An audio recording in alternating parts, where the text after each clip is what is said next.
नमस्कार शेतकरी मित्रांनो, जर तुम्ही पीक कर्ज घेतले असेल आणि शासन निर्णयानुसार कर्जमाफीचा लाभ घेऊ इच्छित असाल तर हा व्हिडिओ तुमच्यासाठी अत्यंत महत्वाचा आहे। जालना जिल्हाधिकारी आसिमा मित्तल मॅडम यांनी कर्जमाफीबाबत एक महत्वपूर्ण आवाहन केले आहे। नेमकं काय आहे हे अपडेट, चला जाणून घेऊया आजच्या व्हिडिओमध्ये। राम राम, मी सखाराम राठोड, स्वागत आहे तुमच्या आवडीचे युट्यूब चॅनल शिवम कृषी टेक मध्ये।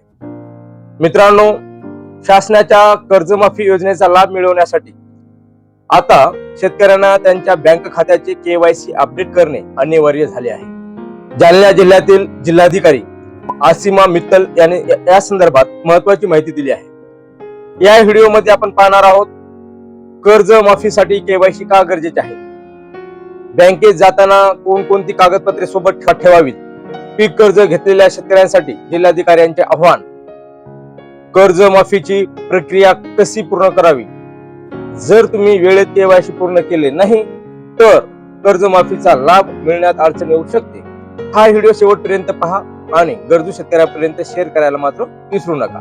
आणि हो, शिवम कृषी टेक या युट्यूब चॅनलवर नवीन असाल तर सबस्क्राईब करून शेजारील बेल आयकॉनला प्रेस करून ऑल वर क्लिक करून घ्या, जेणेकरून असेच कृषी विषयक माहितीचे अपडेट आपणास मिळत राहील।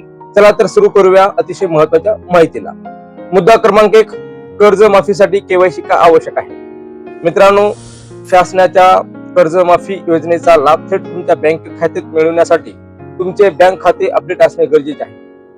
जालना जिल्ह्यातील ज्या शेतकऱ्यांनी पीक कर्ज घेतले आहे त्यांना आता त्यांच्या संबंधित बँक शाखेत जाऊन KYC म्हणजेच आपली कागदपत्रे अद्ययावत करावी लागणार आहेत। मुद्दा क्रमांक 2, जिल्हाधिकाऱ्याचे आव्हान। जिल्हाधिकारी आसिमा मित्तल यांनी स्पष्ट केले आहे की कर्जमाफीची प्रक्रिया सुरळीत पार पाडण्यासाठी शेतकऱ्यांनी आपल्या बँक शाखेत तात्काळ संपर्क साधावा। जोपर्यंत तुमची कागदपत्राची पडताळणी पूर्ण होत नाही तोपर्यंत शासनाने जाहीर केलेल्या कर्जमाफी योजनेचा लाभ मिळवण्यात तांत्रिक अडचणी येऊ शकतात। मुद्दा क्रमांक 3, कोणती कागदपत्रे लागतील। बँकेत जाताना मी जे सांगतो ते कागदपत्रे लक्षात ठेवा। नंबर 1, आधार कार्ड, जे की अद्ययावत मोबाईल नंबर लिंक असलेले। नंबर 2, पॅन कार्ड असल्यास। Number 3, bank passbook. आणि नंबर 4, इतर आवश्यक KYC फॉर्म जे बँक उपलब्ध करून देईल। मुद्दा क्रमांक 4, जिल्हा बँक व्यवस्थापकाचे मत। जिल्हा बँक व्यवस्थापक मंगेश केदार यांनी देखील सर्व शेतकऱ्यांना विनंती केली आहे की ही प्रक्रिया पूर्ण करण्यासाठी टाळाटाळ करू नका, बँकेत जाऊन KYC फॉर्म भरा आणि आपली कागदपत्रे वेळेत सादर करा, जेणेकरून कर्जमाफीचा लाभ मिळण्यास विलंब होणार नाही। निष्कर्ष, तर शेतकरी मित्रांनो, ही होती जालना जिल्ह्यातील कर्जमाफी संदर्भातील महत्वाची अपडेट।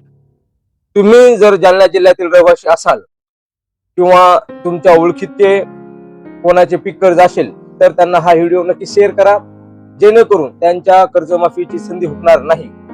अशाच शेतीविषयक आणि ताज्या बातम्या त्यांच्या अपडेटसाठी आमच्या चॅनलला सबस्क्राईब करा आणि बेल आयकॉन दाबायला विसरू नका। व्हिडिओ शेवटपर्यंत पाहिल्याबद्दल धन्यवाद। भेटूया पुढील व्हिडिओमध्ये, तोपर्यंत राम राम, जय हिंद, जय महाराष्ट्र।